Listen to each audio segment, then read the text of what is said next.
नमस्कार मंडळी, मी दीपाली आपल्या चॅनलवरती सगळ्यांचं स्वागत करते. तर आज आपण पाहणार आहोत गहू कशा पद्धतीनं पेरला हे बघू शकता तुम्ही.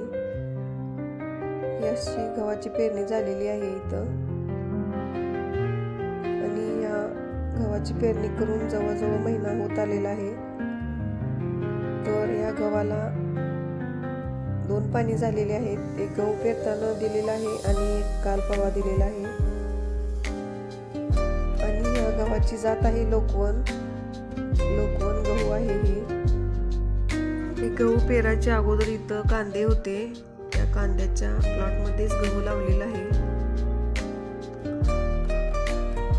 पाणी दिल्यामुळे कांद्याची पात उगवलेली आहे इथं. ती भाजी करण्यासाठी मी पात पण घेतलेली आहे आणि तुम्हाला कशा पद्धतीनं गव्हाची पेरणी झालेली आहे ते पण दाखवत आहे व्हिडिओच्या माध्यमातून. तर बघू शकता तुम्ही, खूप छान असं गहू आलेला आहे इथं. आणि याला एक खात पण झालेला आहे गव्हाला. इथं बघा,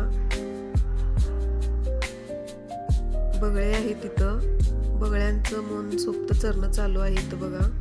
खूप छान असं डुलत आहेत, चरत आहेत.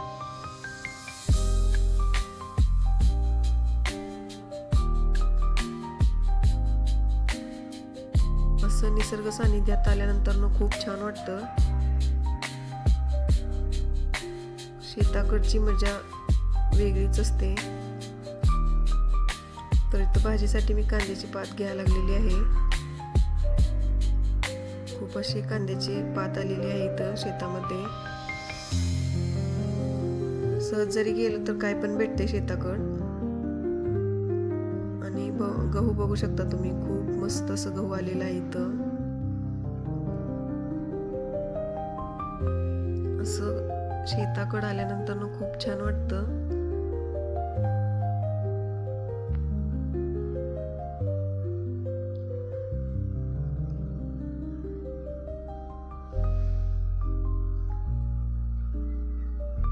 हिरवगार निसर्ग आहे.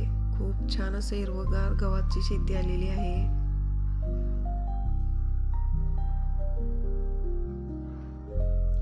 पक्षी बघा, इकडनं तिकडं इकडं करत आहेत. बगळे आहेत. हे हिरवा असल्यामुळं बगळे येत असतात रोजच.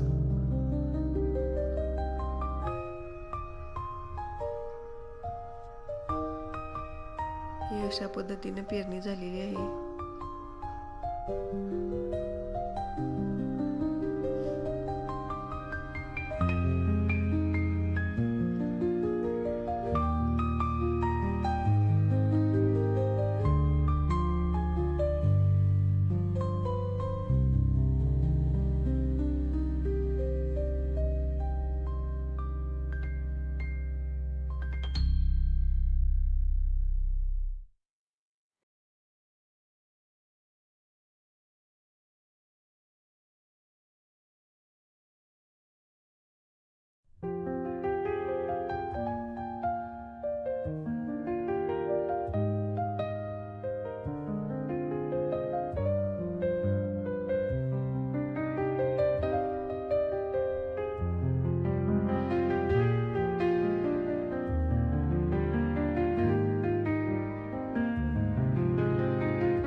इथं बघा बगळा कसं बघायला लागलेलं आहे.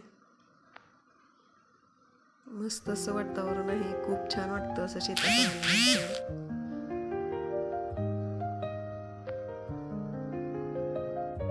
तर मंडळी, आजचा ब्लॉग कसा वाटला नक्कीच मला कमेंटमध्ये सांगा.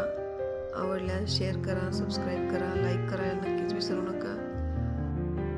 भेटूया अशाच पुढच्या ब्लॉगमध्ये. तोपर्यंत सर्वांना बाय बाय.